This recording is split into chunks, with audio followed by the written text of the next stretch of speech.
Adapun fakta-fakta hukum yang terungkap di persidangan yang dapat membuktikan adanya unsur dengan sengaja dan dengan rencana terlebih dahulu akan kami uraikan sebagai berikut. 1.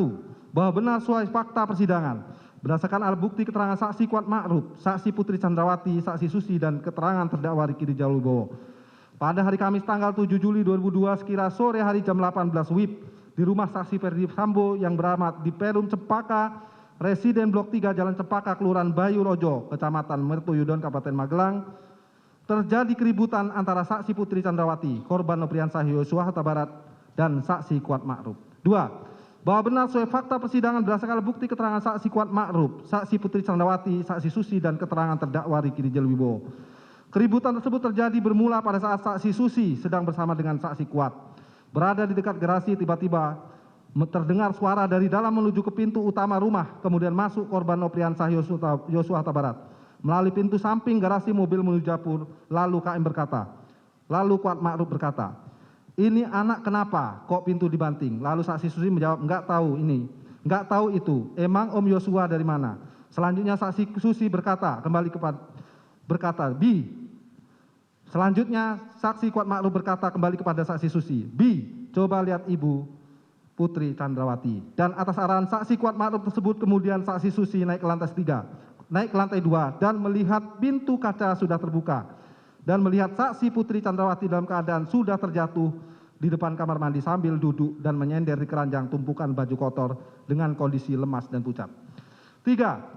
Bahwa berdasarkan keterangan dari saksi Putri Chandrawati di persidangan pada pokoknya menerangkan saksi Putri Chandrawati telah menjadi korban kekerasan seksual atau pemerkosaan yang dilakukan oleh korban Nopriansah Yosua Huta Barat pada sore hari Kamis tanggal 7 Juli 2022 yang berujung pada keributan antara Kuat Ma'ruf dan korban Nopriansah Yosua Huta Barat. Bahwa alat bukti yang mendukung keterangan saksi Putri Chandrawati telah mengalami kekerasan seksual atau pemerkosaan yang dilakukan oleh korban Nopriansah Yosua Huta Barat adalah tidak cukup alat bukti. 5. Bahwa benar di dalam persidangan justru terungkap fakta-fakta hukum yang bertolak belakang dengan keterangan saksi Putri Chandrawati yang menerangkan bahwa dirinya telah mengalami kekerasan seksual atau pemerkosaan yang dilakukan oleh korban Nopriansah Yosua Huta Barat. Sebagaimana keterangan saksi Susi, saksi Richard Eliezer Pudeng Lumiu, saksi Kuat Ma'ruf, dan terdakwa Ricky Rijal Wibowo yang tidak melihat dan tidak mengetahui kalau saksi Putri Chandrawati telah dilecehkan atau diperkosa oleh korban, serta tidak adanya dukungan alat bukti surat berupa visum. Bahwa berdasarkan fakta hukum tersebut justru menunjukkan keterangan saksi Putri Chandrawati yang merasa telah mengalami kekerasan seksual atau pemerkosaan yang dilakukan oleh korban Nopriansah Yosua Huta Barat adalah janggal dan tidak didukung alat bukti dengan alasan sebagai berikut. Bahwa berdasarkan keterangan saksi Susi, fakta yang ada di Menggalang, saksi Kuat Ma'ruf, saksi Susi yang ada pada saat kejadian dan melihat langsung saksi Putri jatuh di depan kamar mandi sambil duduk dan menyender di keranjang tumpukan baju kotor lemas pucat, justru menerangkan tidak mengetahui apakah saksi Putri Chandrawati ada dilecehkan oleh korban Nopriansah Yosua Huta Barat atau tidak. Bahwa keterangan saksi Kuat Ma'ruf dan saksi Susi tersebut juga diperkuat oleh keterangan saksi Richard Pudeng Lumiu dan keterangan terdakwa Ricky Rijal Wibowo yang juga menerangkan tidak mengetahui apakah saksi Putri ada dilecehkan oleh korban Nopriansah Yosua Huta Barat atau tidak. D. Keterangan saksi Vera Simanjuntak yang menerangkan bahwa saksi ada berkomunikasi dengan almarhum Nopriansah Yosua Huta Barat pada hari Kamis tanggal 7 Juli 2022 sekitar pukul 20 WIB, di mana pada awalnya saya mendapat panggilan WhatsApp tak terjawab sebanyak 1 kali, namun setelah almarhum menghubungi kembali yang kemudian saya angkat namun putus, kemungkinan jaringan kurang bagus. Lalu tiba-tiba saya buka handphone, tiba-tiba terdapat 4 kali tidak terjawab dari korban. Lalu sekitar pukul 20.30 WIB almarhum Nopriansah Yosua menghubungi atau menelpon saya kembali melalui telepon WhatsApp, di mana pada saat itu saya sedang dinas malam di puskesmas tempat saya bekerja. Lalu korban bertanya, "Adik lagi di mana?" Saya menjawab, "Lagi dinas malam, Bang." "Kenapa, Bang?" Kemudian korban mengatakan, "Kurang ajar." Dikarenakan situasi pada saat itu banyak teman kerja dan ramai, kemudian saya mencari tempat yang sepi, lalu saya bertanya, "Kenapa tadi, Bang?" Korban menjawab, "Kurang ajar orang ini." Saya bertanya lagi, "Kenapa?" Lalu korban menjawab, "Ibu sakit, aku dituduh bikin ibu sakit." Saya tanya lagi, "Sakit apa?" Lalu dijawab, "Enggak tahu saya." Lalu saya bertanya kembali, "Siapa yang nuduh?" Dijawab korban, adalah orang di sini." Saya bertanya lagi, "Iya siapa?" Lalu korban mengatakan, "Aku diancam." Saya bertanya, "Diancam kayak mana?" Lalu korban menjawab, "Berani kau naik ke atas, kubunuh kau."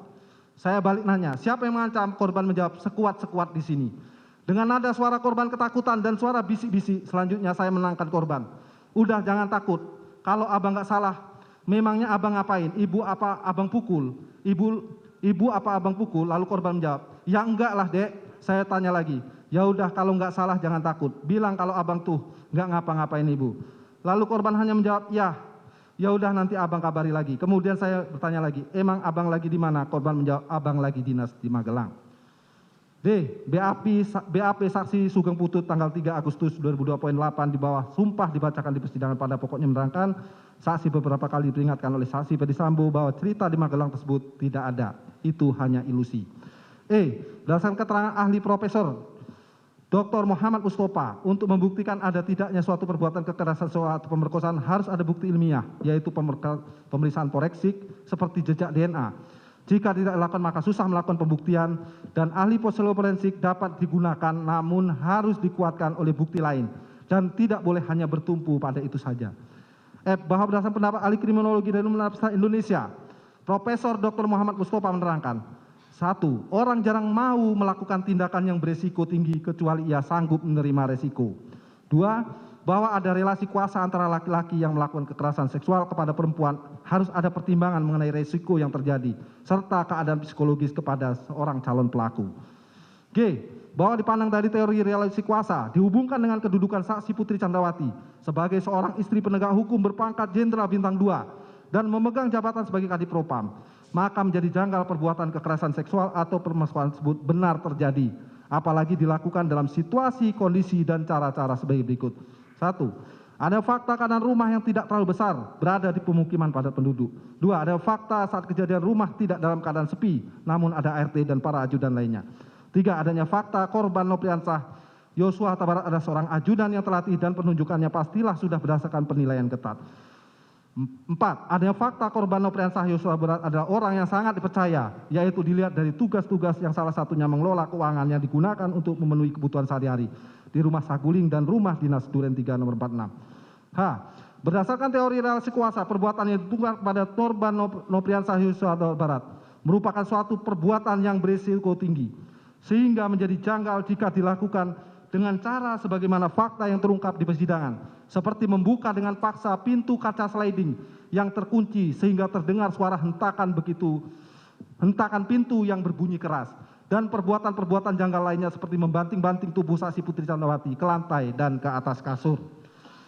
I. Adanya peristiwa yang janggal di mana korban kekerasan seksual atau pemerkosaan justru memanggil pelaku pemerkosaan untuk bertemu dengannya di kamar, tempat di awal perbuatan kekerasan seksual tersebut dilakukan, bahkan dalam durasi selama 10 menit, yang substansi pembicaraannya hanya sebatas untuk menyampaikan pesan dengan perkataan, saya mengampuni perbuatanmu yang keji terhadap saya, tapi saya minta kamu untuk resign.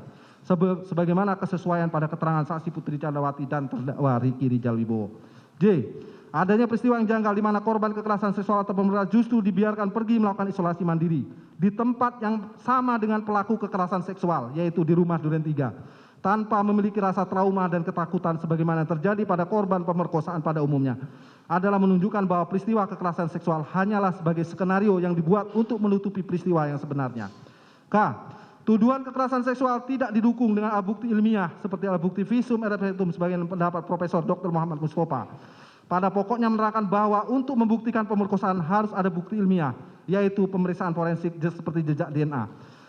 Jika tidak dilakukan maka susah melakukan pembuktian, dan ahli selanjutnya mengatakan hasil psikologi forensik dapat digunakan, namun harus dikuatkan oleh bukti lain. Tidak boleh hanya bertumpu pada satu saja.